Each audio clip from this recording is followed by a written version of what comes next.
Welcome to Telangana ఇంటి రుచులు. Hi friends, ఈ రోజు ఒక మంచి వీడియోతో మేము ముందుకు వచ్చాను. ఏంటా అని అనుకుంటున్నారా? ఆల్రెడీ చూసారు కదా కుండ చికెన్. ఎందుకు ఇంత స్పెషల్గా చెప్తుంది అని అనుకోకండి. మన విలేజెస్లో శ్రావణ మాసం రాగానే చెట్ల కిందికి వనమాసం అని ఊరు మొత్తం వెళ్తాం కదా. కానీ ఇప్పుడు ఎక్కడ పాసిబుల్ అవుతుంది ఈ సిటీ లైఫ్స్కి? నేను మాత్రం నా చిన్నప్పుడు అమ్మ నాన్న ఉన్నప్పుడు వెళ్ళేదాన్ని. వాళ్ళు లేరు, ఇప్పుడు ఊరు కూడా లేదు. చాలా బాగుండేవి ఆ రోజులు. పొలం దగ్గరికి వెళ్ళి చెట్ల కింద వండుకొని తిని అందరం కలిసి సాయంత్రం వరకు అక్కడే ఉండి ఈవినింగ్ ఇంటికి వచ్చేవాళ్ళం. సేమ్ అలాగే విలేజ్లో బావి దగ్గర మట్టి పొయ్యి మీద కుండ చికెన్ చేస్తున్నాను. మీరు కూడా చూద్దురండి. ఇక పొయ్యి రెడీ చేసుకున్నాము. ఇలా సాప వేసి తెచ్చిన సామాన్ అంతా రెడీగా పెట్టేసుకున్నాము. ముందుగా చికెన్ మొత్తం నీట్గా క్లీన్ చేసుకోవాలి. వాష్ చేసుకున్న చికెన్లోకి జీలకర్ర, పసుపు, అల్లం మాత్రం ఫ్రెష్గా అక్కడే దంచుకొని వేసుకున్నాను.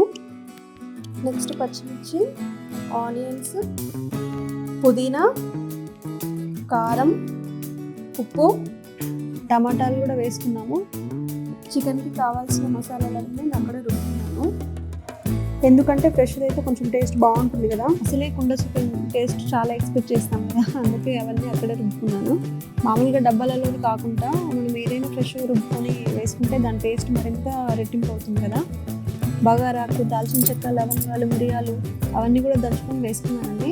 కొంచెం కొబ్బరి పొడి వేసాను. ఒక నిమ్మకాయ పిండుకుంటే సరిపోతుంది. ఇంకా లాస్ట్కి ఆయిల్ సరిపడినంత వేసేసుకొని మొత్తం మసాలాలన్నీ బాగా మొత్తం కలిసేలాగా కలుపుకోవాలి. వీడియోలో చూస్తున్నట్టు మొత్తం లోపల నుంచి అన్ని పీసెస్కి మసాలాలన్నీ అంటుకునేలాగా కలుపుకోవాలి.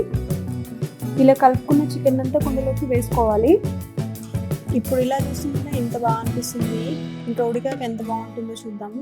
మొత్తం చికెన్ వేసుకున్నాం కదా. ఇప్పుడు ఒక చిన్న గురిగి తీసుకొని దాంట్లో వాటర్ వేసుకొని పైన పెట్టుకోవాలి.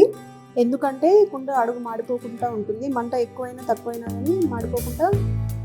ఇప్పుడు నా ముందున్న పెద్ద టాస్క్ పొయ్యి ముట్టించడం. దానికోసం నానా తంటాలే పడ్డాము. అక్కడున్న చిన్న చిన్న కట్టపుల్లన్నీ వేరుకొచ్చేసి పెట్టాము. లాస్ట్కి అయితే బాగా మండిందండి. చూడండి ఎలా మండుతుందో. ఇక కుండ చికెన్ పొయ్యి మీద పెట్టేసుకున్నాము. చికెన్ ఏమో కానీ ఆ ప్లేస్ మాత్రం చాలా చాలా బాగా నచ్చిందండి మాకు. కాసేపు చాలా బాగా మండిందండి పోయి. కానీ నెక్స్ట్ నా పరిస్థితి అలా ఊరుకుంటూ వండేసాం కానీ కళ్ళల్లో ఎన్ని వాటర్ వచ్చాయో. ఫైనల్గా అయితే అనుకున్న చికెన్ చాలా బాగా వచ్చింది. కాసేపు అలాగే నిప్పుల మీద ఉంచేసి దించేసాము. చూసారా ఎంత బాగుందో? చూస్తేనే నోరు ఊరిపోతుంది. మామూలుగా వీక్లీ 3 times 4 times అయినా చికెన్ చేస్తాము. బట్ ఈ చికెన్ చేస్తే మాత్రం ఎప్పుడే తినాలనిపిస్తుంది. లాస్ట్కి కొంచెం కొత్తిమీర చల్లుకొని కలబెట్టుకుంటే అయిపోయినట్టే. నాకైతే నోరు ఊరుతుందండి ఎప్పుడెప్పుడు తిందామా అని. ఇక లేట్ చేయకుండా స్టార్ట్ చేద్దాం. ఇలా చెట్ల కింద అరిటాకు వేసేసుకొని మట్టి కుండలో చికెన్ వండుకొని ఇలా తింటుంటే అది అసలు చెప్పలేమండి ఎంత బాగుందో. చాలా రోజుల తర్వాత నాకు చాలా హ్యాపీగా అనిపించింది. చాలా ఇయర్స్ తర్వాత నేను ఇలా చెట్ల కింద భోజనం చేయడము. ఈ సిటీ లైఫ్స్, జాబ్స్ ఎప్పుడు హడావుడియే కదా. ఎప్పుడైనా వీలు కుదిరినప్పుడు ఒక్క రోజైనా ఇలా స్పెండ్ చేయాలండి. చాలా హ్యాపీగా అనిపిస్తుంది. చికెన్ అయితే చాలా చాలా చాలా టేస్టీగా ఉంది. సూపర్. మా అక్క కూడా తిని చాలా బాగుందని చెప్తుంది. ఈ వీడియో ఎలా ఉందో కామెంట్స్లో చెప్పండి.